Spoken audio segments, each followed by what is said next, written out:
Good afternoon and welcome to the second set of sessions in this Latin American conference. Um, I know most of you, but just in case, I am Carlos Ramos. I am the representative of AMBA and BGA for Latin America and the Caribbean, and it's really a great pleasure to be with you after 3 years actually from the conference in Quito in 2019. Apart from the fact of the reunion and the great thing to be here again, I have the opportunity to discuss personally what's going on. I think this conference is particularly important because of the changes that are undergoing at the moment. It's not that something new, completely new, is happening, but it's the speed of change that we see in things that we really need to have answers as soon as possible. So it's let's say that this conference, in that sense, is very special for us. One of the things that are related to the accelerated changes, not only in our industry, it's also what's going on in business. What we see is a tremendous change that are happening with people. And let's say that as you all know, these conferences are prepared by AMBA and BGA with the collaboration of our local institutions that are accredited. So there was a long discussion about the themes that should be part of the conference, and what unusually happens is that many things perhaps they had to be left out in this opportunity. But one of the things that came various time was related to in the case of the companies, what's going on is that going back to work, this is something that it was not that easy, and there are many factors that are inside and that have to be taken into consideration. For that, let's say that in the preparation of the session, we have a specialist in this area, that is Lina Martinez. That please come, Lina, and that she's professor from ICESI University, one of our members. ICESI is a long-standing member of AMBA. They are based in Cali, and precisely, Lina, please sit. Oh, you want to stay here? Okay. No, I'll stand. Okay, good. Thank you very much. Good. Thank you very much for being here. And this afternoon, we are going to talk about one of the issues, many of the issues that have been coming more pressing after COVID-19. COVID-19 didn't create new problems, but it put a huge glass and I forget the name of that, but a huge glass of many problems, and one of them is the well-being in the workplace. The well-being has different definitions, and across the entire conference we have seen, or at least I have picked well-being in every topic, in every area. So I want to talk about what means well-being in the workplace, and of course what it means for the curricula for MBAs. But before getting into that, I would like to give you a little bit of background of what is my research, to let you know where I'm standing and from where I'm seeing this problem. So please bear with me in a hopefully short explanation of my research. My background is in philosophy and literature, but what really pays the bills is my training in public policy. And public policy, in a nutshell, it's the analysis and evaluation of everything, of what the government does with our taxes, how the government decides to invest our resources, and if the decisions they are making with the money, with the public money, are good or not, if they are delivering the results we are expecting. And when in public policy, when you study in the many possible areas in public policy, is subjective well-being. And subjective well-being is the measures of life satisfaction. If people in a country lives with a purpose, if they consider the life is good, and it tries to encapsulate all of the measures that GDP, income, and employment doesn't capture. And with the information from subjective well-being, we came across with different analyses.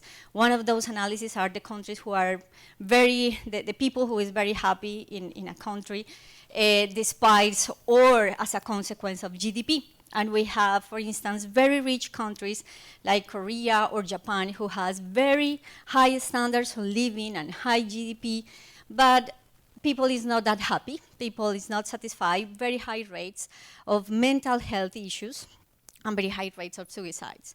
You have another set of countries, like Latin American countries, within them Costa Rica, which is one of the pioneers in the study of subjective well-being, in which people is very happy and the government makes a lot of decisions in terms of the well-being of the population. You have Scandinavian countries, which are very happy people and very rich countries too, and you have other countries in between, like Colombia, in which GDP is not that high.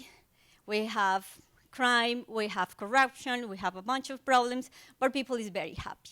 So, and everything in within that comes with subjective well-being. And the information of subjective well-being is the information that government uses for make decisions. For instance, the loneliness ministry in the UK or Japan, or the happiness ministry in Emirates, in the countries in the Emirates, they have a happiness ministry, and also informs the decision about creating parks, or improving public transport, or not sending work-related emails after 6 p.m. in France. All of the set of policies and regulations are aimed to improve people's life satisfaction and well-being. When you study subjective well-being, you have to study 3 areas. The first area is life satisfaction and purpose.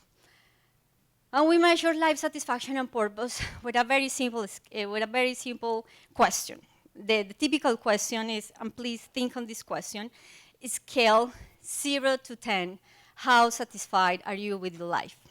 Think about that question for a minute, and I will appreciate if you put the time. I'm still in 45 minutes. Yeah, I'm still in 45 minutes here, and I know that I have been here at least 5 minutes. Thank you. So let's get back here. A scale 0 to 10. How satisfied are you with your life? Will you say? No, there is no QR. I'm asking. 10 over there, you will say 9. And what about here? What do you say? 9? 8.5? 9.1? Okay. 10. You all here, you look like Danish people. You are incredibly happy, or Colombian people also. We also use another question, which is, it has a different meaning. So think on a letter, 0 to 10, in which 0 means the worst possible life for you, 10, the best possible life for you. Where would you stand in that letter? Who will say? 9? 9? Okay. You are absolutely Danish, okay? It talks at volumes of the income of this room, which is about 90% of the income distribution, at least for Colombia. So those are the kind of questions we use when we measure life satisfaction and subjective well-being. We measure purpose. If people find purpose on what they do, if they find that is meaningful what they do every day. And that's one of the areas of measuring subjective well-being. The other area of measuring subjective well-being, it comes to emotions, okay? So for instance, scale 0 to 10. 0 means not in any moment during the day, 10 all the time during the day yesterday. How often did you laugh yesterday? 7? 8? Okay. How happy you felt yesterday? How happy did you feel yesterday during dinner? Very happy. Okay. Okay. Scale 0 to 10. How stressed you feel yesterday? 3, 2. Okay. Scale 0 to 10. How worried you feel yesterday? Okay, something between those lines, okay? When we study emotions, we study the positive emotions and the negative emotions. And with the records of positive emotions and negative emotions, we get a measure which is called balance effect, which is the net positive effects that we get during the day. And here's where it comes happiness. So when we talk about well-being, we also came across happiness, but the happiness component is the one, as we told yesterday, the happiness component is the one that is trivialized. Okay, in the workplace, who cares if someone is happy or not? Is that the business of a boss to make people happy? Probably not, okay? Or probably will say this is not related with the workplace. And the third area, when you study subjective well-being, and this is the point in which I want to get into this talk, is mental health, okay? There are about 200 diagnoses of mental health issues.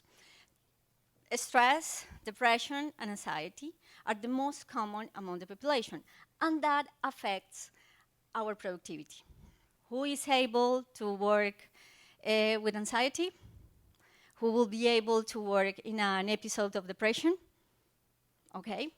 And I can ask you, a scale 0 to 10, how happy you are, how satisfied are you with your life, but the question, are you depressed, is a completely different question. It's a very personal question. No one talks about, no one say, hey, I have chronic depression, or I have serious issues with anxiety, or I have bulimia, or I have any other diagnosis of mental health. It is not socially accepted in many ways to talk about our mental health issues. And even worse, people, they don't know if they have a condition of mental health, okay? Because there is a lot of stigma on talking about mental health.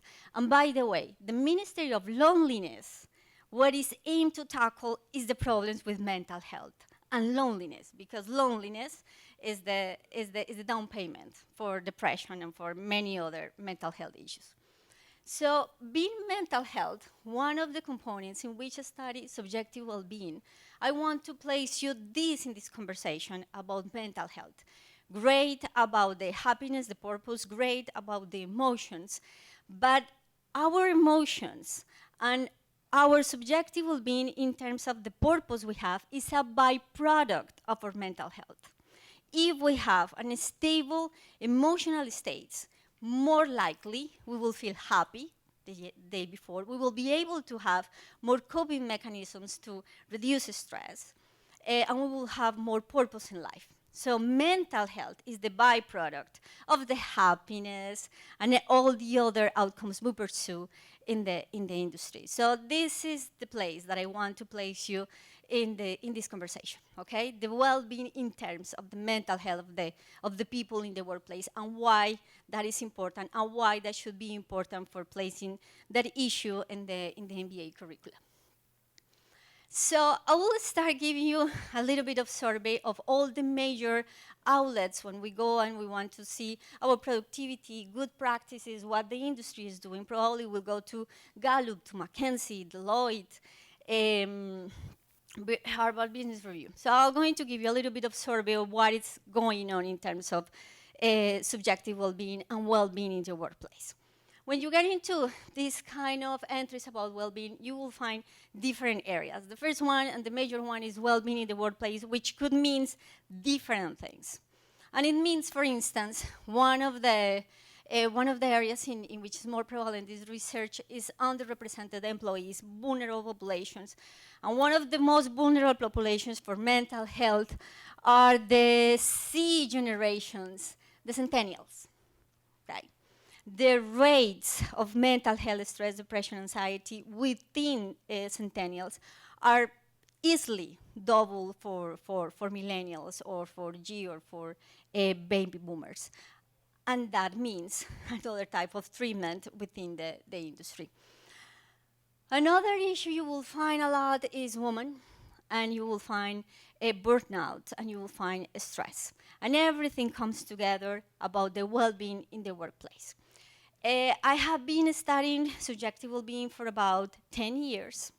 And with COVID, subjective well-being have a peak in terms of relevance in public policy, in terms of relevance in the literature, in terms of what it means for the workplace.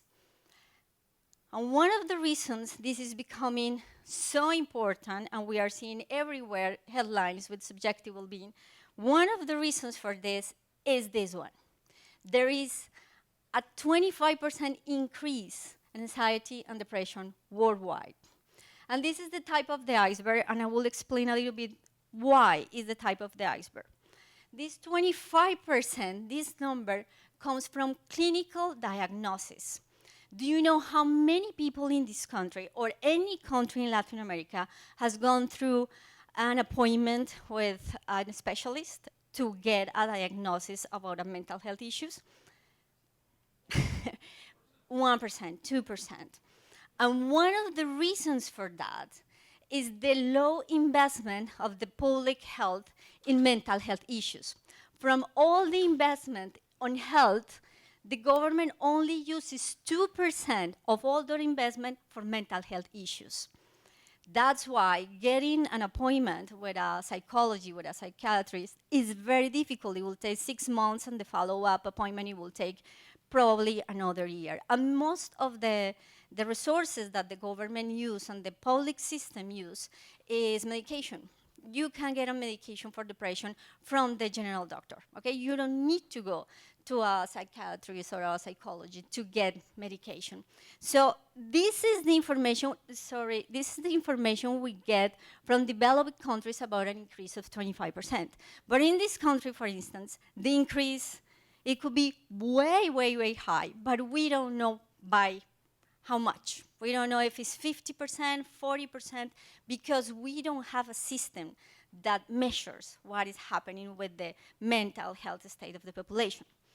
And another lesson for public policy is public policy and government externalize everything that is able to externalize. When you hear the government say, we need to work in partnership with the private sector, mental health is one of them. Like, you know what? You have your workforce, you have your employees, please treat them, because you are better, you are able to tackle this problem, because you are able to focalize them, you are able to do another interventions that will be very costly for the government. So the mental health issues are pretty much externalized for the workforce, for the industries. And this is where it happens, all the Zumba classes, the yoga classes in the companies, like the well-being speech that is pretty much operationalized through Zumba classes and yoga and speeches and things like that. Like this will help to reduce your stress, but this is a very serious conversation, okay? So the government externalized that. If it only has 2% to invest in mental health, it will never be enough. So let's let the company to deal with that, because the mental health issues of the workforce, it will be reflected on productivity. No one will be able to produce anything under a mental health condition, okay? So this is pretty much a job that the government will let to the companies intervene. Another of the issues that you will find in the literature is this new trend, like back to human policies, and what it means back to human policies.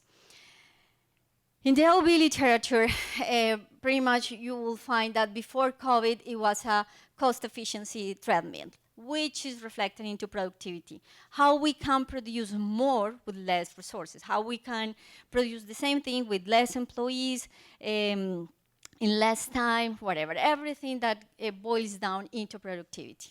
COVID came, okay, we all lived COVID, and one of the things that happened with COVID, it was that it happens to all at the same time, and we all have the same concerns at the same time, okay? COVID, in terms of mental health, came in 3 waves.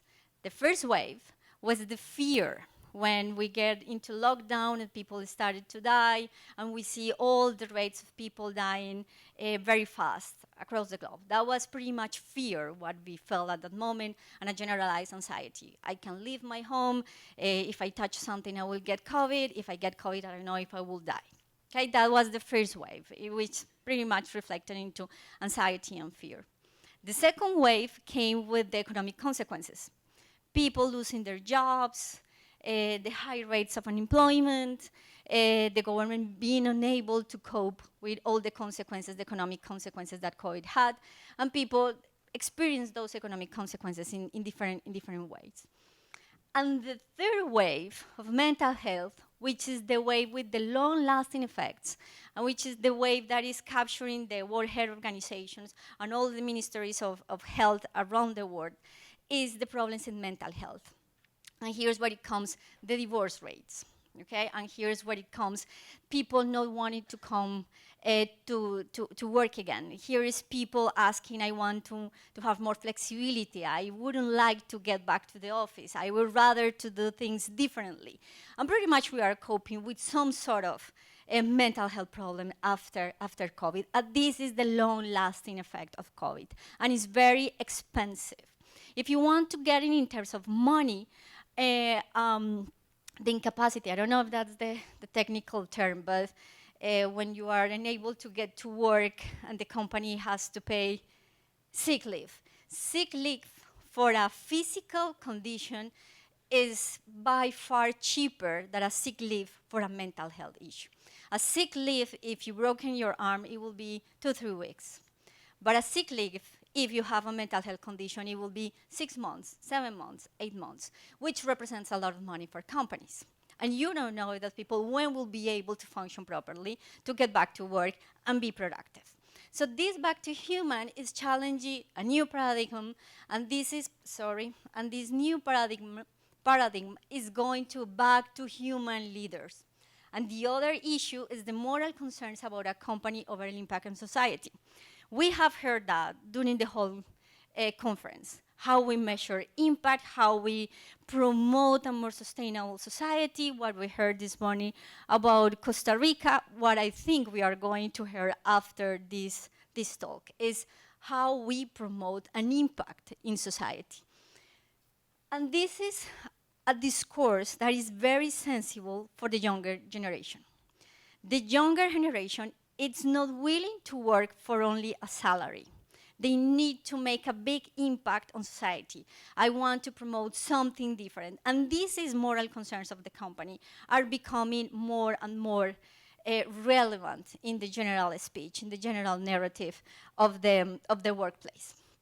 And let's back to human and why leaders want to focus more on people. One study conducted for McKinsey interviewed different top leaders in different industries in Europe. And the question was, what are the resources? What are you implementing, the policies you are implementing to attract and develop talent, to keep the good people with you? Because now we have a global market. After COVID, with flexibility, with teleworking, we can be working anywhere. So the offer, people can work anywhere, so retaining the talent is one of the issues in the workplace. So many companies are saying, okay, one of the policies that I'm implementing is engaging more directly and deeply with employees, which means, in other words, I want to listen to them. I want to listen to their needs, what they are expecting, what is the purpose of their jobs. And the other one is let employees bring their whole person to work. And what it means, let the whole person into the workplace. Pretty much is this. Let's get back to the second area in the study of subjective well-being, which is emotions. We track emotions, asking the people, how do you feel in any specific moment? So the methodology to do the kind of research is we have people in a study, and we send text messages like, what are you doing right now, and how are you feeling? People say, I'm feeling stressed, I'm feeling happy, I'm feeling sad, I'm feeling disgust, whatever. And when people is working, it is most exposed to negative emotions than positive emotions. In work, the prevalence of, the prevalence of frustration, insecurities, anger, incompetency comes more often. And more strongly, disinterest. You won't say, if you are at home watching Netflix, you wouldn't say, I'm disengaged. Okay, no, you are pretty much engaged on whatever you are doing at home with your free time, but you are disengaged with whatever you might have to do at work, with the report, with the deadline, with the meeting, with whatever you have to do in the workplace. And this disinterest is the emotional proxy for measuring engagement, okay? The holy grail of productivity and the workplace and everything we want to measure comes from here. We want people engaged in whatever they're doing. And on top of all of that, the emotions that we, all of us, bring to work every day, there are personal problems, okay? The many different problems we have to deal every day, that discourse and that narrative that, you know what, when you get into the office, please leave your personal problems behind. That's not possible, okay? You get with all your problems, you get into the workplace, and you have to work the entire day until you get home and deal with your personal problems and the work problems you won't be able to resolve at work because you were thinking on your personal problems, pretty much. Another piece of evidence comes from Harvard Business Review. And they did an extensive, it was published, a very extensive study about what COVID did to us. Okay, what is happening to us after COVID and how it's affecting the workplace. So I will show you in general the results. I will walk you through, but it's very simple. One of the questions was, thinking back to the start of COVID-19, how has the general well-being changed? And the general well-being is pretty much referred to personal life. 85% has declined. The main reason, mental health decline. Okay? And after the mental health, it comes the increased work demands, basic physical needs, and all the areas you will see here in the results. Same question, but refer to the workplace. Has improved, has declined, 89% has declined. Major reason, increased job demands. Because of COVID, many companies have to reduce the people who are in the payroll, and those who were lucky enough to keep the job now have to do double. They have more job to do, okay? And that more job to do is feeling mental health decline, and it is like a carousel, okay? We got mental health decline, we have job demands, and we are just at the edge of a burnout, okay? Which is the World Health Organization pretty much signaling, like this is the type of the iceberg, and this is going to become worse at the end of the day. So what it means for MBAs, okay? What it means in the role of what we are doing here. Different things. The first one that is my favorite, and actually this is one of the motivators of this talk, is how more executives are different from their forebears. The more executives, they need more than soft skills, and they need more than strategy and innovation and working creatively and having breaking edge, innovative resources on their companies. And they have to think more on people. As a consequence of the pandemic, it is estimated that managers has to spend between 20 and 25% more on one-on-one conversations with their people.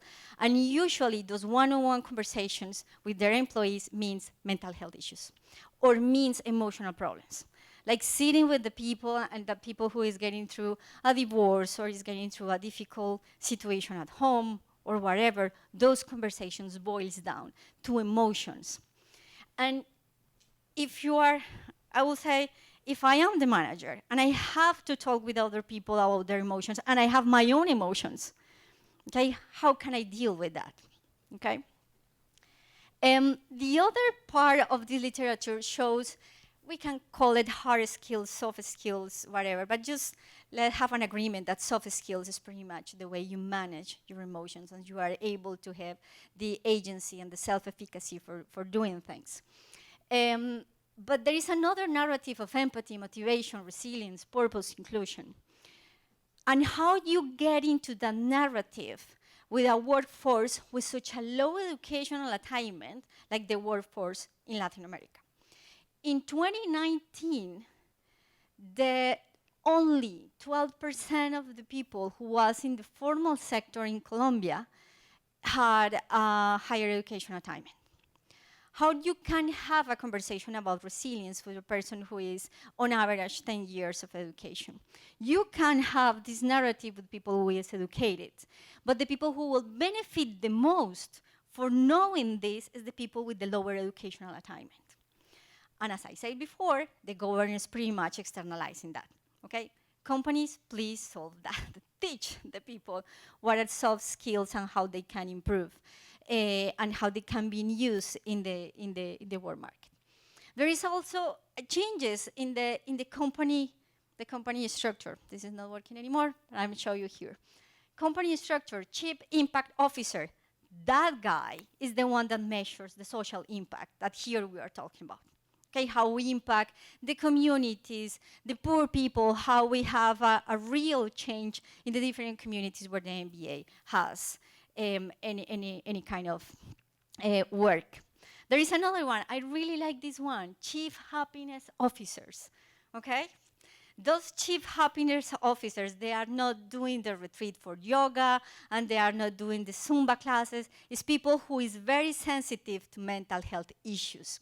It is not the people who is running a parade, like, hey, let's go into party and this is an awesome place. The happiness chief officer has to deal with other issues. And there is another one, the well-being and employee experience division, okay? Whatever that, I'm not sure exactly what that division does, but the mental health is prevalent when we come to the well-being. One of the issues that comes across very strongly in the whole literature is how supportive leaders approach emotional conversations.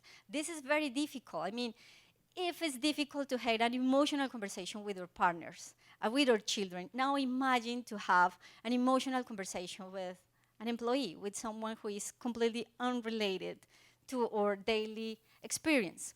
But pretty much, here I have the quotes that pretty much summarize the literature. But that narrative that emotions does not belong to the workplace, it is no longer true. We need emotions to make decisions every day. In the absence of emotions, we wouldn't be able to make decisions. Simple as that. And we need to make decisions every day in the workforce. So we better be educated to talk about our emotions and to talk about the emotions of other people to be able to make better decisions in the workplace. None of these issues is new in the literature. Okay, the OB literature has been talking about this for years with very well evaluated strategies and strategies that could be implemented not only for leaderships, because you get these tools for the top managers with a coaching as the main strategies to improve leadership. But what about the assistants? What about the people who is in the production floor? What about the other people who doesn't have enough education, who doesn't come across with this kind of discussions? So the OB literature pretty much points different strategies that have been evaluated across different culture contexts and have been pretty, show very good results.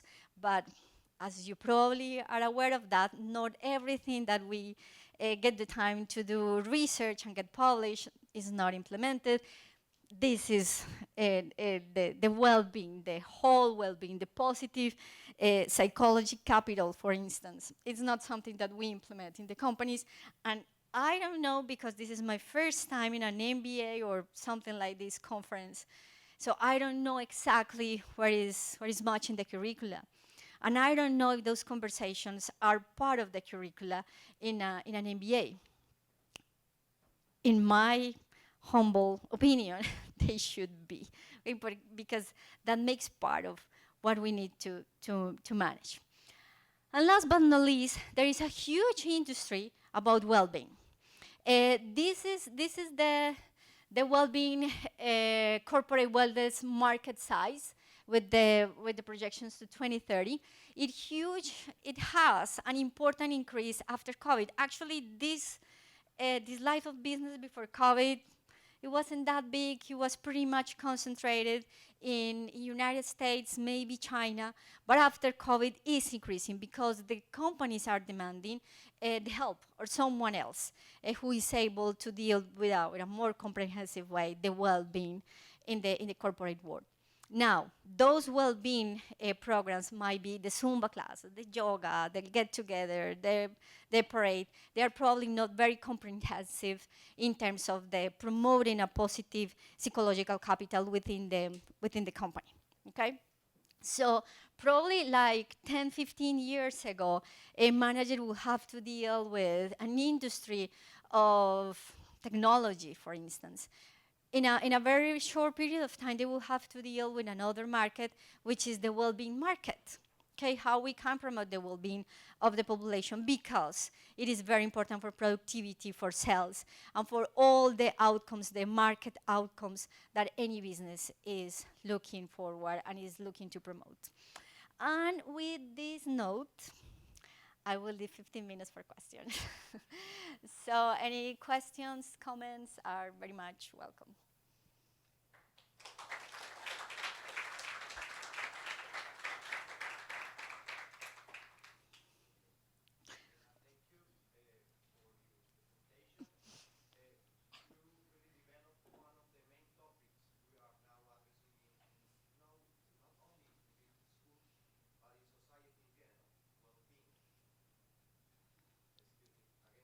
Can you hear me? Yes. Yes. No. Juan Esteban Escalante, Universidad AFIT. As I mentioned before, you just addressed one of the main topics we are facing right now, not just in business, but in society. And I have a concern regarding well-being, especially in the organizational context, because being aware that well-being is something that creates a positive impact in organizations and in all the indicators that are related to the positive performance of the firms, it would become, or it can become, a matter of communicating to the step that it's above you. So who will be collecting all the problems from the levels that are below? For example, if I have a problem, I go to my boss. If my boss has a problem, he goes to his boss. But there will be someone who won't have the chance to get a mate, to communicate, and to have this space to let his feelings out. So how can you deal with that? That's the happiness chief officer task. Okay. It's supposed to be happy. Or I wouldn't say to be happy, but to have more coping mechanisms to be able to have those kind of conversations. There are metrics, there are standardized metrics you can use in a corporate level to have at least a sense of symptoms associated, at least with the most prevalent mental health issues, stress, anxiety, and depression. And that will be very helpful. Actually, we just finished that assessment at ICESI. We collect a huge survey. About 3,000 people answered the survey between students, teachers, and collaborators, people who work in the university. In other opportunity, I can show you the results, but they are alarming, particularly within students. The stress and anxiety levels between students are very high, way high than the rest of the population. And one of the questions that it came to me, like, what are the new generations seeing that they are make them so unhelpful about the future?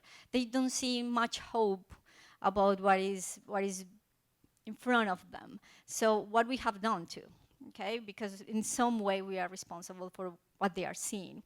So those kind of standardized metrics helps. And we are designing in the university some sort of what will be the next step, okay? If we have all this prevalence of symptoms and we are seeing those kind of issues coming up in the, not only with the students, but the workforce, well, what is the next step? And one of the next steps, for instance, the university has been doing that, but probably will have to do it more aggressively, is to hire more psychologists or to improve the whole bienestar universitario, which is the university well-being division, for instance. And one of the main messages that we're going to deliver next week, my dearest dean, this is going for you, it is that strengthening the division of the well-being, okay? And the strength of that division means more psychology, needs an assessment of the workload of the people, needs to have to change the narrative about mental health and what is important in the workforce. So those kind of developments are very new, very, very new in the industry, but they are coming along together, and that's pretty much the division of the well-being. They will take care of that because HR division, they have other issues, okay? And they don't have the ability to cope with all the problems that come. So it is pretty much like we need to create another well-being division, but a well-being division that is not only concentrated on doing get-togethers and gatherings. Yeah.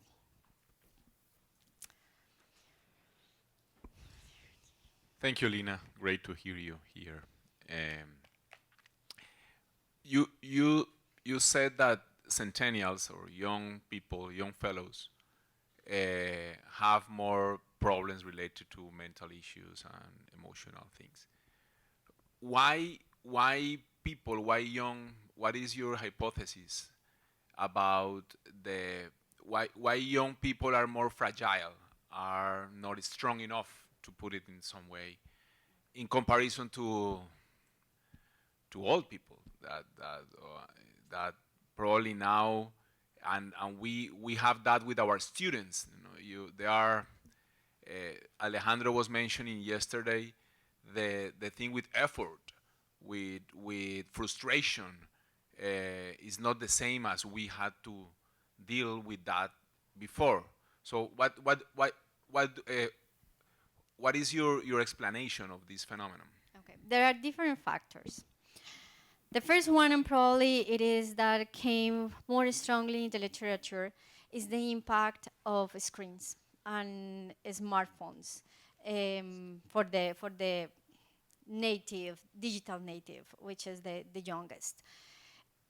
The information about mental health issues has been collected in developed countries, especially US, in UK, since the 90s, okay? And since the 90s until 2012, 2010, 2012, which was the massive access to screens and smartphones. The mental health statistics were pretty stable, okay? They didn't change much, 1 percentage point here, 1 percentage point there. But after the introduction of smartphones, the curve increased, and increased drastically. And there are many mechanisms in which cell phones affects our mental health. One, it is the exposure of social networks. And the social networks create a different threshold of comparison, okay?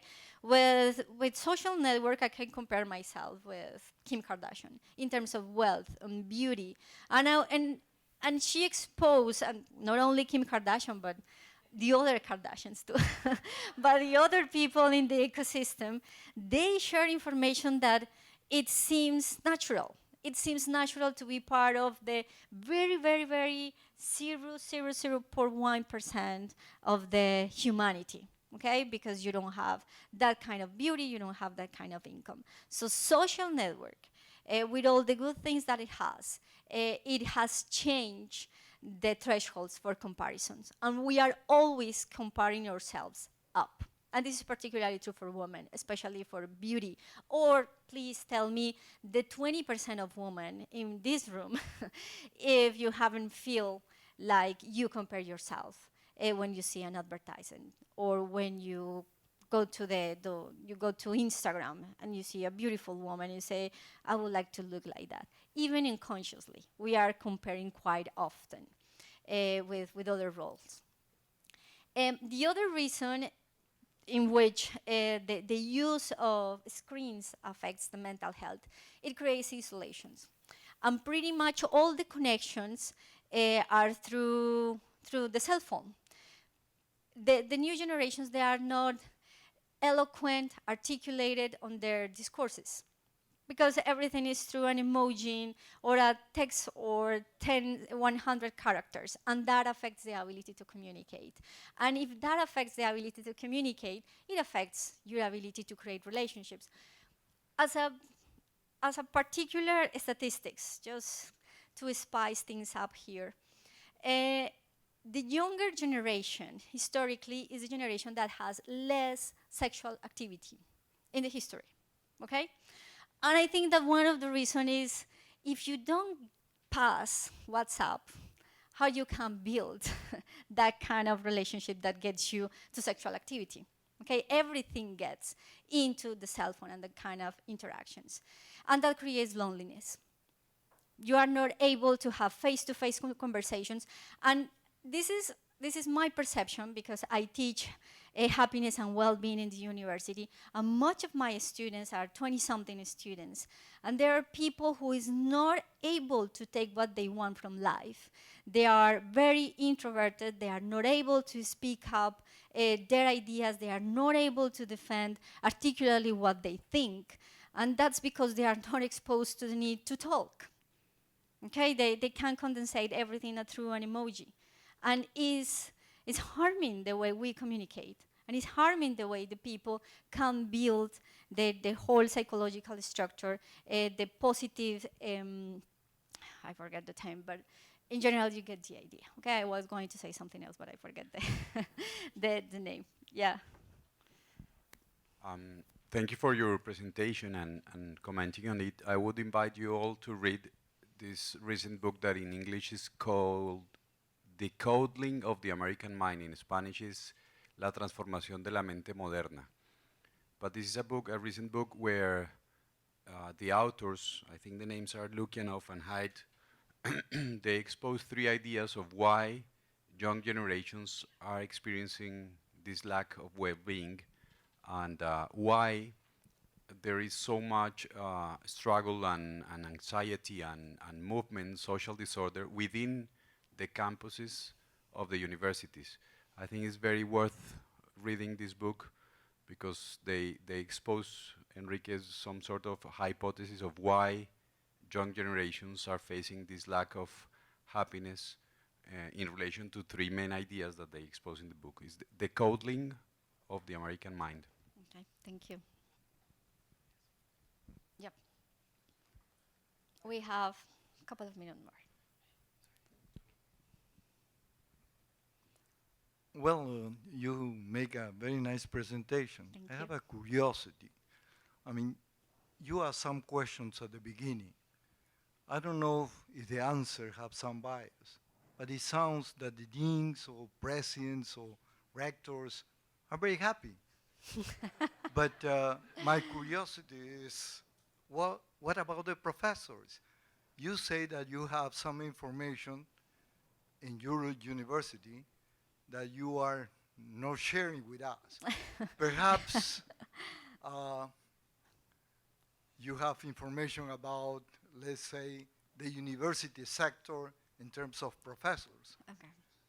how they feel about life, the well-being in the university. Okay. I'm not going to say what I think in my home country and in my own university about professors, the well-being, but it's quite interesting. You say, perhaps, in one your answer, you say, perhaps we need to hire more psychologists. Well, we hired psychologists and didn't help us too much. Then we hired psychiatrists. It and didn't help less. Yeah, we hire a veterinarian and help us a little bit. Okay, I have 3 minutes, and I'm going to give you a very summary of the literature we have about subjective well-being in Latin America. Um, One of the issues that is more related with happiness is age. When you are young and you probably you are not aware of paying taxes, your life satisfaction is quite high. It reduces when you get into college, and it goes down when you get into your 20s, in which you don't know exactly what you want.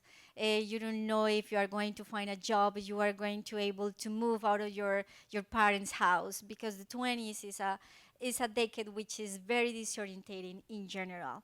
Then you get into the 30s, and the 30s you get into debt, you buy a house, you get children, and things like that, okay?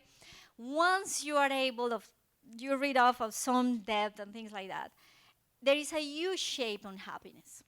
And the inflection of the U-shapes reaches, depending on the country, about 40, 50 years old. Okay, it depends of the region, but to have an average, it will go about 45 years old in Latin America.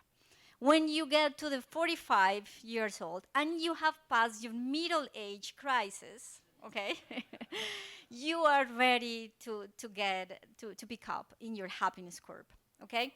And it's just a matter of time, okay? And it goes higher and higher as you go up on age.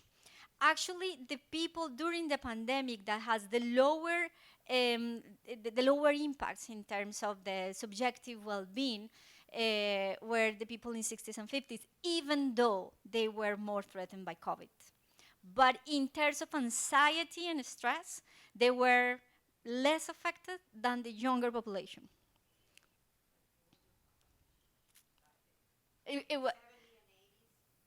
They were hit where they were hit the most, but they have something that young people don't have, which is perspective, and they will know that this will shall pass too.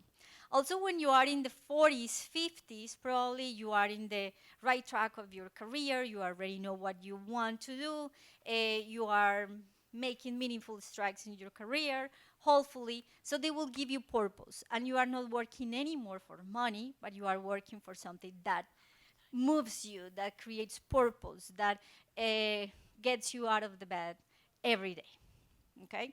So the change in life regarding happiness varies depending of age. And I don't know, but my ballpark here, it will say we are a little bit up in the curve, okay? We are probably up in the 40, 45 years old, so that might explain the high rates of happiness and satisfaction in the room. And we are here very driven by purpose. Okay, we love what we do, and we have a huge impact in our communities. And actually, I'll be only 1 minute. But one of the industries that has more purpose are the people in the health sector and education. By purpose, we are pretty high. Even the people who is not very well paid within the health industry and education industry, the purpose is very high. And it has a tremendous effect on life satisfaction. And that's it. I'm running out of time. Thank you very much.